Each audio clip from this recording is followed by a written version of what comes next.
diviser et enlever l'amour en inspirant la haine. Et quand il veut détruire une famille, il s'attaque au berger de la famille.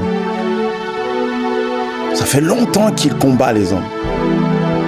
Il était disposé à combattre les hommes avant que les hommes ne soient amenés à l'existence. Quand les hommes venaient, ils l'ont trouvé déjà aguerri dans le mal et l'iniquité avait déjà trouvé forme en lui. Et son premier rapport avec les hommes, le premier rapport qu'il a eu avec les humains, c'était de les détruire. Il a réussi à le faire.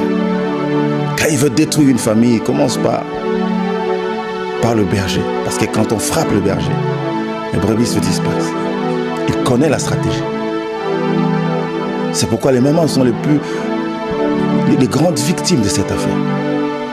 Un papa que vous avez toujours respecté, votre mari que vous avez eu dans votre jeunesse, que vous avez appris à connaître, le bon berger du foyer, qui était toujours là à temps. Et puis, celui qui rugit vient dans la scène, rentre dans la scène, tu ne reconnais plus ton mari. Tu as l'impression qu'on t'a changé d'homme, c'est plus lui. Et quand il pleure, il dit, Seigneur, je ne reconnais plus ton mari. Est-ce que c'est lui?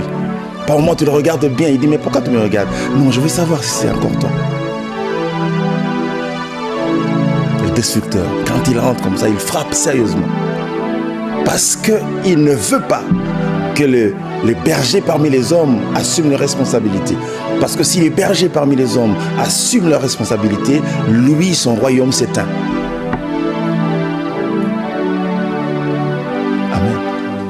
Vous êtes vous-même aussi berger de votre propre vie. Vous-même, en tant qu'individu, ne vous détruisez pas.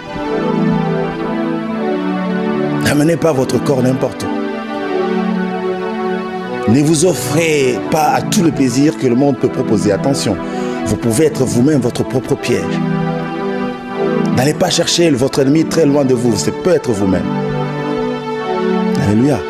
Donc vous devez bien regarder vos cœurs, vous devez bien regarder vos sentiments, vous devez bien vous juger sévèrement. Soyez sévère envers vous-même, comme Paul disait, je traite durement mon corps. Ne vous soumettez pas au plaisir de votre propre cœur. Parce qu'il y a des désirs qui sont les désirs de votre cœur, qui ne sont pas les plaisirs du monde, hein, les désirs de votre propre cœur.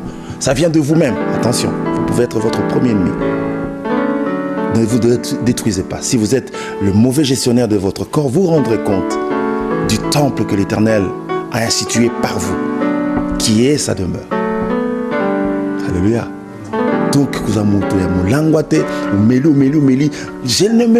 me demande comment ils font pour arriver à la